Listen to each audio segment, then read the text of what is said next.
Good morning, metalheads of the internet, and welcome to a brand new episode of the Metal Meltdown.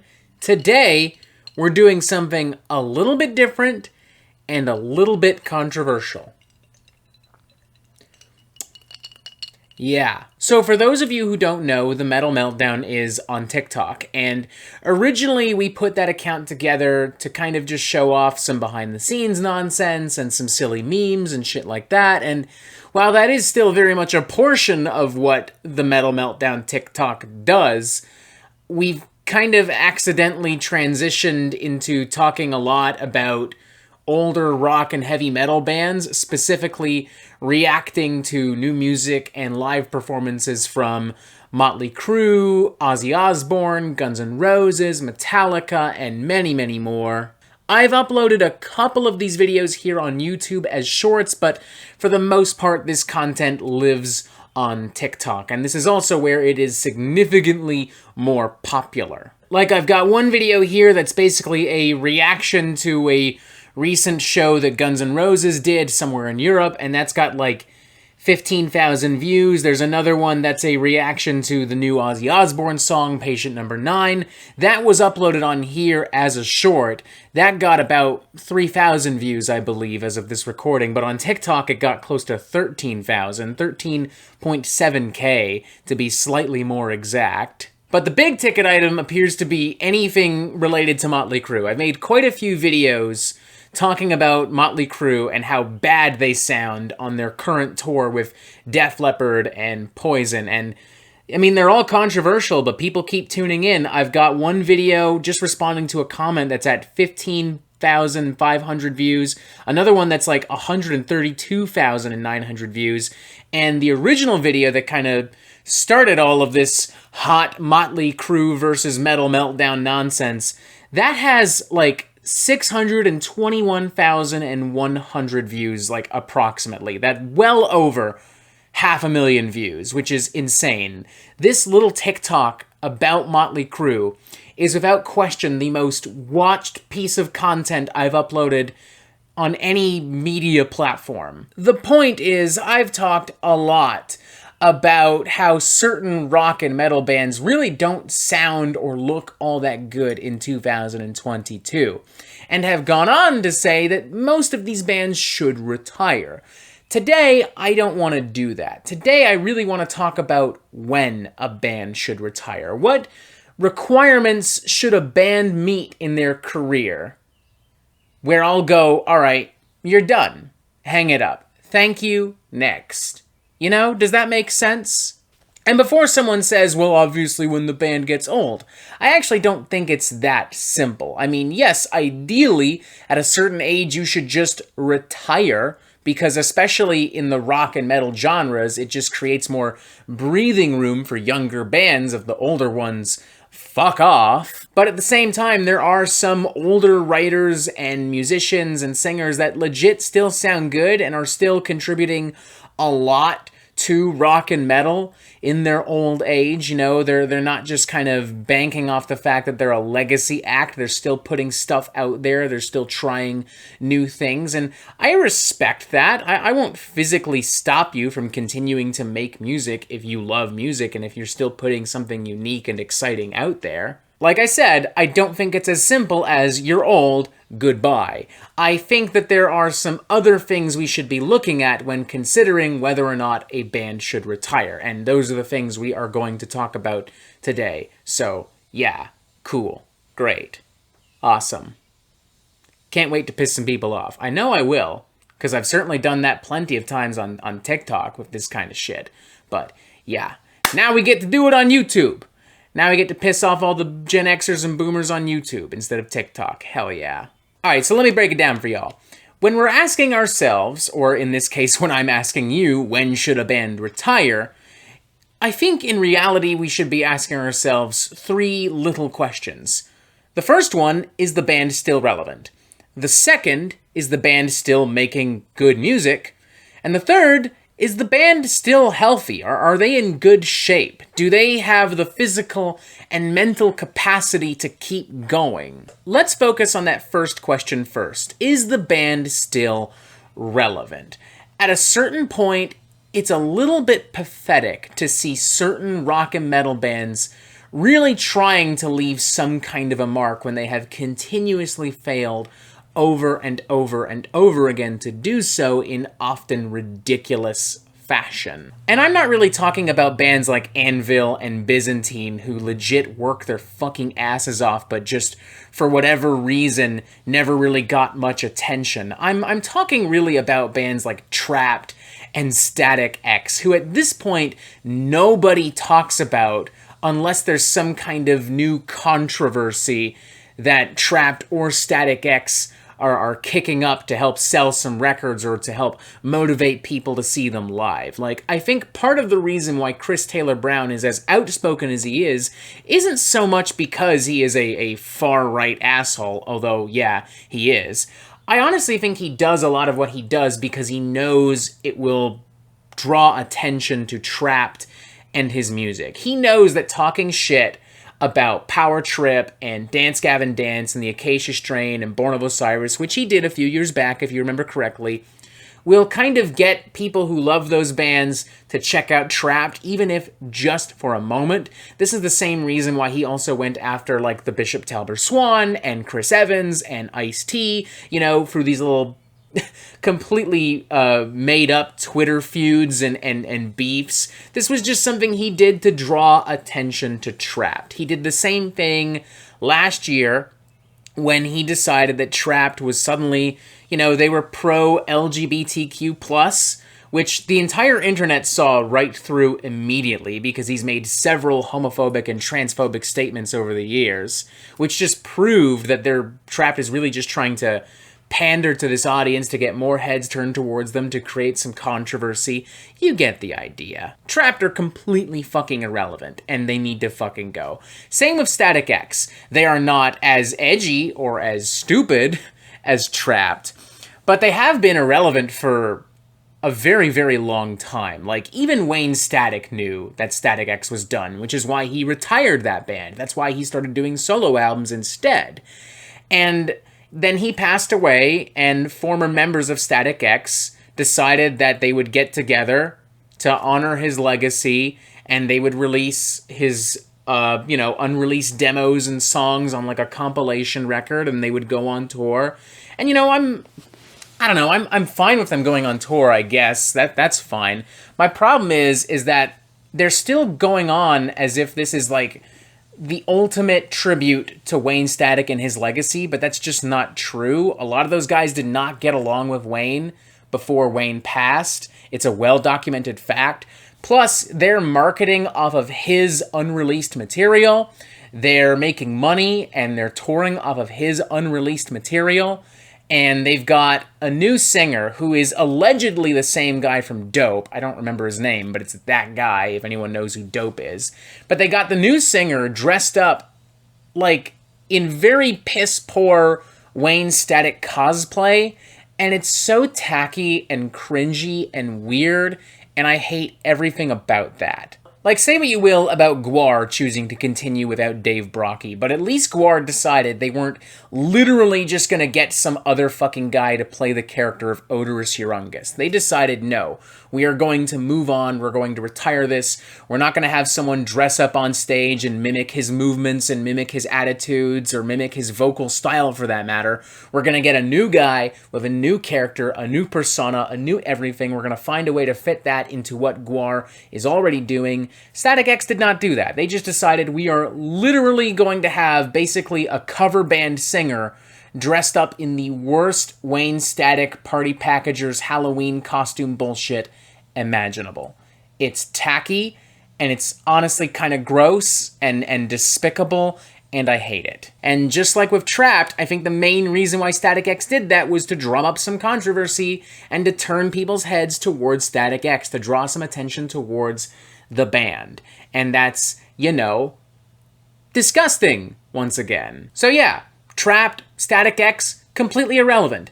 They need to fucking retire. It's genuinely humiliating to see bands like Trapt and Static X really getting out there and still trying to make an impact when their 15 minutes of glory, you know, they ended a long, long fucking time ago, and they need to just accept it and move the fuck on. Another thing to consider is the actual quality of the music. There are a lot of older rock stars that are still putting out pretty good fucking music. A great example, I think, is Judas Priest and Iron Maiden. You know, these bands have been kicking for close to 40 years, and, you know, Firepower and Senjutsu, they're definitely not on the level of, like, Screaming for Vengeance and The Number of the Beast, respectively, but they're pretty solid, all things considered. Like, I didn't hate Senjutsu, contrary to what the Iron Maiden fanboys would like to believe. I thought it was solid, and I actually really liked Firepower. That was actually a pretty great record, and maybe one of the best kind of classic heavy metal records released the year it came out, which was, what, 2017, 2019? Somewhere around there-ish. I'll look it up in a minute. I'll find out. The album came out in 2018. Alright, so I was smack dab in the middle. I don't care enough about Dope to look up the singer's fucking name, but I care enough about Judas Priest to make sure I got this little bit of information correctly. You've also got, like, Scorpions and Def Leppard and Saxon, who, you know, once again, they're maybe not in their prime. There's nothing they're releasing now that is on par with anything they might have done in the 70s or 80s, but, like, it's pretty solid. Like, no one is, like, actively bitching and moaning about the quality of any of these new records from any of these bands. And even outside of metal, you know, you've got Paul McCartney, Bruce Springsteen, Dolly Parton, who have released tons and tons and tons of albums over the course of, like, 40 fucking years and still sound great and are still putting out really good and inventive and fun music. Like, all of these musicians, all of these bands, all of these singers, they're all old. But them being old is not an issue because they're still making really good music. You know who isn't putting out quality music nowadays? Danzig. Danzig sounds fucking awful, and the last few records he put out have been awful. Granted, he hasn't really put out a lot of new music in general this past decade, but in the time I've been on YouTube, he has done 2 cover albums. One of them was called Skeletons, the other was Danzig Sings Elvis, a full-on tribute record to Elvis Presley, the king of rock and roll. And guess what?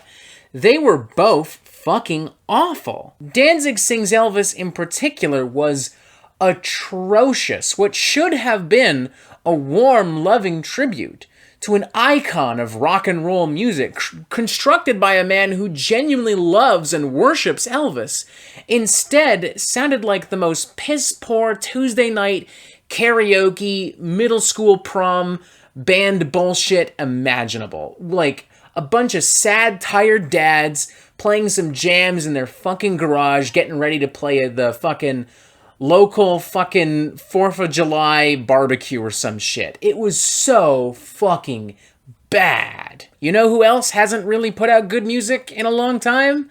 Ted Nugent. He actually had an album out earlier this year called Detroit Muscle, and it's fucking horrible. It's just like a bunch of super generic, like, American hard rock jams that have just been plastered with, like, insane, over-the-top, MAGA pandering and some of the worst lyrics that Ted Nugent has ever written and delivered in any fucking capacity. And for a guy who nowadays basically makes his living off of being the most hardcore conservative American patriot imaginable, he really does not have the guitar chops anymore to even play, like, the national anthem.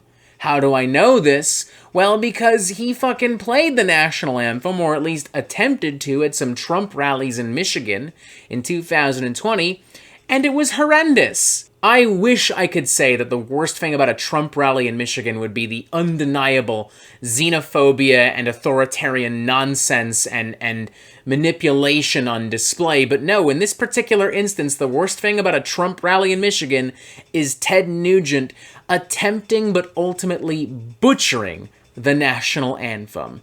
Sad out of fucking 10. So, yeah, Danzig, Ted Nugent, please fucking retire.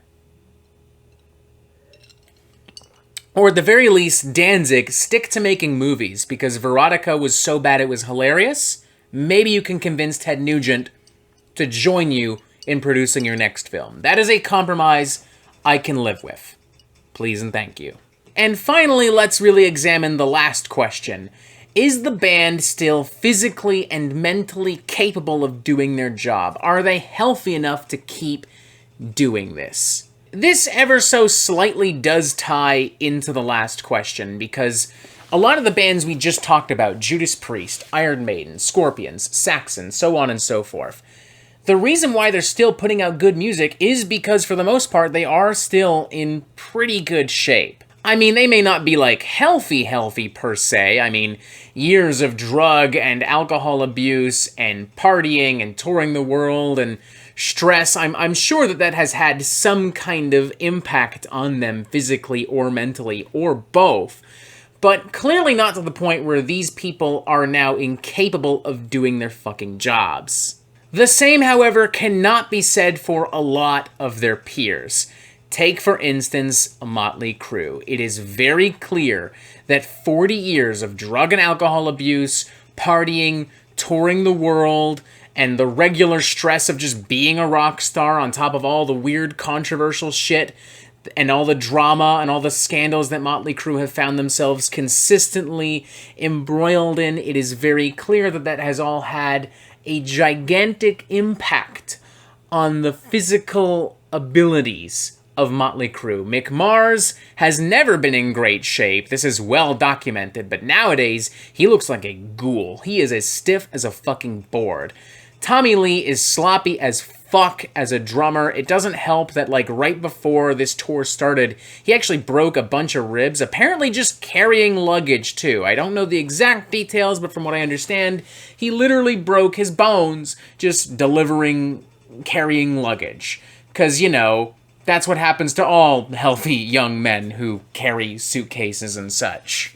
And then there's Vince Neil, who looks and sounds like a dying boar. And he has looked and sounded like that for a very, very long time. You can look up literally any live footage from this current tour, and you can look up any footage from Vince Neil's solo shows from last year. You can even look up, like, some footage from Motley Crue's final tour back in, like, 2013, 2014, and you will consistently see that Vince Neil is really out of shape. He's really struggling to hit those high notes and even to hit those medium notes. He's huffing and puffing in between verses, in between fucking notes, stammering around stage. His lyrics are completely unintelligible. He, more so than anyone else in Motley Crue, he is not physically capable of doing the fucking job. It's just that fucking simple. And you know who else is not capable of doing the job anymore? Axl Rose from Guns N' Roses. This one hurts me a little bit because I love Guns N' Roses. I saw them in 2015 when Slash and Duff rejoined the band, and I actually thought they sounded pretty fucking good. But some recent footage from some recent concerts shows that, yeah, Axl Rose's voice has gone to fucking hell. And let's just be honest with ourselves, I love the guy, but he is clearly in no shape to keep doing this. Ozzy Osbourne, the Prince of fucking Darkness himself. The man is 73 years old. He was diagnosed with Parkinson's a couple of years ago. He had COVID-19 earlier this year. He's recovering right now from a bunch of fucking surgeries. He's never been a portrait of perfect physical or mental health to begin with. I mean, you know, drug abuse, alcohol abuse, you know, touring, stress, controversies, and scandals, and all kinds of other fucking nonsense. Like, this man has not been well for a while, and it's been obvious for a while, and it's getting worse and worse, and I don't know, I'm not digging it. Like, I don't know why a lot of rock stars think that it's romantic and epic to die on stage.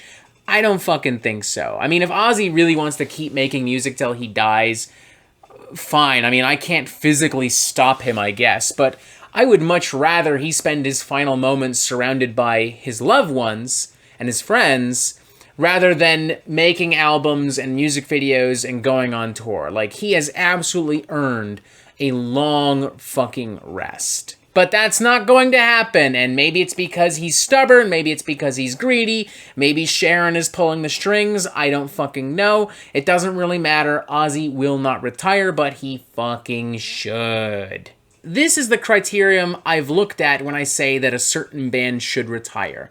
These are the questions that I have asked myself when I say that Motley Crue or Danzig or Ted Nugent or Ozzy should stop making music, and they should stop right now. But I should note that sometimes there are instances where I don't do this. Sometimes I just want a band to stop. Sometimes I've just had enough of them.